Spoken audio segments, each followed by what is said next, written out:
안녕하세요. 차에 미쳐있는 남자 차미남입니다. 최근 가장 핫한 시장은 어디일까요? 네, 맞습니다. 바로 소형 SUV 시장입니다. 쉐보레 트랙스로 시작되어 쌍용 티볼리가 시장 확대에 큰 기여를 했습니다. 현대차 그룹은 뒤늦게 시장에 뛰어들었지만 그만큼 많은 준비를 하고 다양한 모델들을 선보였습니다. 코나, 베뉴, 그리고 기아차의 셀토스, 스토닉 등이 그것이죠. 거기에 올해 초부터 쉐보레 트레일블레이저, 르노 삼성의 XM3까지 가세에서 그야말로 춘추 전국 시대입니다.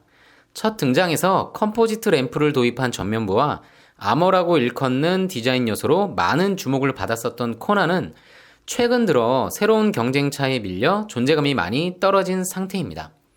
이에 전 세계에서 가장 강력한 페이스리프트를 선보이기로 유명한 현대자동차는 코나의 페리 버전을 선보이기에 이르렀습니다. 먼저 전면부 디자인을 보시겠습니다. 역시 현대차답게 페이스리프트 버전임에도 많은 변화가 있습니다. 기존 코나와 인상이 많이 다르죠. 각사의 페리 버전 차량이 등장할 때마다 달리는 댓글이 있죠. 바로 전 디자인이 더 좋다라는 반응입니다. 최근 등장을 예고한 E클래스 페리 버전도 그렇고 현대차의 신형 산타페 등장에도 어김없이 등장하는 의견입니다. 다만 신형 모델이 실제로 출시되었을 때 실물을 보고 그 의견이 줄어들거나 실물로 보니 신형이 낫다, 뇌이징이 돼서 그런지 신형이 좋아 보인다 라는 의견들도 많이 나옵니다. 물론 신형의 디자인이 좀 더 나을 때 그런 의견이 많이 나오고 아반떼의 페리 버전이었던 일명 삼각대의 선례처럼 끝까지 욕만 먹다가 풀체인지 시기를 맞이하는 경우도 가끔 있습니다. 그럼 이제 변화된 더 뉴 코나를 살펴보실까요? 하단부의 스키드 플레이트 마감부는 최근 페리된 신형 산타페와 맥을 같이 하고 있습니다. 기존 모델의 그릴부 안에 있던 현대 엠블럼은 신형 아반떼처럼 그릴부 위쪽으로 이동했습니다. 또한 보닛에서 이어지는 앞범퍼 끝쪽을 날카로운 이미지로 마무리했습니다. 일반적인 모델들과 다르게 돌출되어 있죠. 현대차는 이를 샤크 노즈라고 표현했습니다. 상호 이미지가 느껴지시나요? 또한 기존 코나의 디자인 상징 중 하나였던 아머 디자인은 측면 클래딩이 범퍼 하단부로 연결되는 디자인으로 변경되었습니다. 헤드램프를 감싸는 디자인이 유니크했었는데 전면부의 인상 변화와 좀 더 대중적인 디자인을 지향한 것으로 보입니다. 이번에는 기존 모델과 비교해 보겠습니다. 측면부의 경우는 페리 모델답게 휠을 제외하면 변화가 거의 없습니다. 전면부의 경우는 인상이 사뭇 다르죠? 기존 모델에서 헤드램프를 감싸고 있었던 클래딩은 신형에선 헤드램프 아래를 지나 범퍼 하단부를 모두 연결하는 디자인으로 바뀌었습니다. 헤드램프 형상 또한 각진 이미지에서 날카로운 곡선형으로 변경되었고 프로젝션 타입에서 MFR 타입으로 변경되었습니다. 이것은 원가 절감인가요? 싱글 프레임을 연상시키던 캐스케이딩 그릴은 상하폭은 줄이고 좌우로 와이드하게 디자인되었습니다. 여러분은 어느 쪽 디자인이 더 마음에 드시나요? 신형의 디자인이 신선하긴 합니다. 다만 페리 모델 발표에 나오는 단골 리플이 이번에도 어김없이 등장할 것 같습니다. 구형이 더 낫다. 이런 의견이죠. 이번엔 뒷모습을 비교해 볼까요?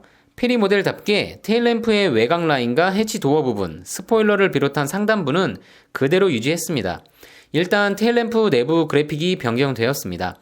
LED 라인을 좀 더 굵고 심플하게 사용하여 전면부 DRL과 이미지를 통일화했고요. 가장 큰 변화는 턴 시그널과 후진등을 감싸는 하우징이 전면부와의 통일성을 위해 기존 각진 디자인에서 날카로운 곡선형으로 변경된 점이죠. 램프의 3선 모양 또한 전면부의 헤드라이트 3구 디자인과 통일감을 주고 있습니다. 전면부의 변화보다는 큰 변화가 느껴지지는 않지만 기존의 유니크한 이미지에서 좀 더 대중적인 이미지를 주려고 노력한 것 같습니다. 이번엔 더 뉴 코나의 일반 모델과 N9 모델을 비교해 볼까요? 테일램프와 해치, 하단램프의 디자인은 동일합니다. N9 모델의 경우 측면부의 바디 컬러 클래딩에서 이어지는 범퍼의 변화가 핵심입니다. 범퍼의 대부분을 차지하는 거대한 디퓨저와 싱글 트윈틴 머플러가 상대적으로 고성능 이미지를 줍니다. 트윈 머플러였으면 더 좋았겠지만 본격적인 N 모델을 위해 남겨놓은 것이겠죠. 향후 출시될 코나 N 모델의 후면부가 기대됩니다. 다음은 측면부 비교입니다. 휠하우스를 둘러싸고 있는 두터운 무광 클래딩은 코나 디자인의 상징 중 하나인데요. N9의 경우 클래딩이 바디 컬러로 되어 있어 한층 도시적이면서 스포티한 느낌을 줍니다. 휠 또한 N9 전용 다이아몬드 커팅 휠을 적용하여 차별화했습니다. 전면부의 경우 가장 차이가 커 보입니다. 여러분은 어느 쪽이 더 나아 보이시나요? 저는 일단 N9에 한 표 던지겠습니다. 콧구멍 같아 보이는 그릴 위에 저 부분만 뺀다면 말이죠. 전면부의 경우는 오히려 N9이 기존 모델을 더 승계한 점도 있습니다. 그릴 안에 현대 엠블럼이 위치한 것도 그렇고 그릴 위에 흡입구 모양이 있는 것도 말이죠. 다만 측면부의 클래딩이 바디 컬러로 되어 있는 만큼 헤드라이트 주변을 비롯 범퍼의 대부분이 바디 컬러로 이루어져 있습니다. 메쉬 무늬가 들어간 그릴도 한층 스포티해 보이고 헤드라이트 하단부에도 블랙 메쉬 모양의 장식을 넣어 공기를 마구 흡입할 것 같은 스포티한 인상을 주고 있습니다. 이번엔 바뀐 실내를 비교해 보겠습니다. 기존 모델과 가장 큰 차이점은 계기판이 풀 디지털 클러스터로 바뀐 부분입니다. 내부 그래픽이 신형 아반떼의 그것과 비슷해 보이죠?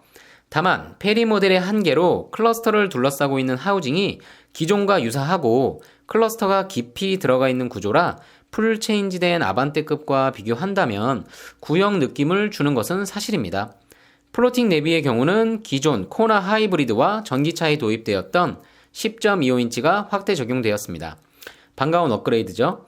또한 기존 코나 일반 모델은 사이드 핸드브레이크가 적용되었었는데 코나 하이브리드와 전기차처럼 전자파킹 브레이크와 오토홀드가 추가되었습니다. 자세히 보시면 컵홀더 부분에 무드 라이팅도 추가되었습니다. 전반적으로 소소하면서도 필요한 부분이 업그레이드 되었네요. 외부의 변화보다는 확실히 변화폭은 적습니다. N9 모델의 변화폭도 그리 크진 않은데요.